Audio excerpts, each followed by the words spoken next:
The group of frogs.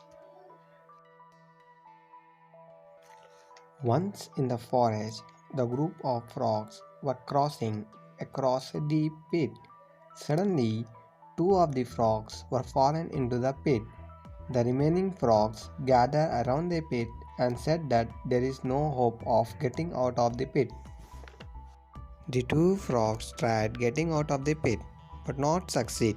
The remaining frogs again said that they should not try, rather they should die without pain. Then again, two frogs tried again and again to get out, but failed. Later, one of the frogs finally decided to give up by listening to the remaining frogs and died. The other frog later tried very hard and finally he made it to the top. Hello guys, the moral from the story is that we should not listen to others and decrease ourselves. We should try until we get succeed.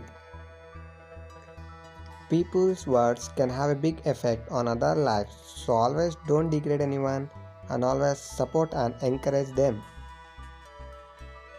Hey guys, if you like this video, like it, comment it and share with your friends and subscribe. Thank you.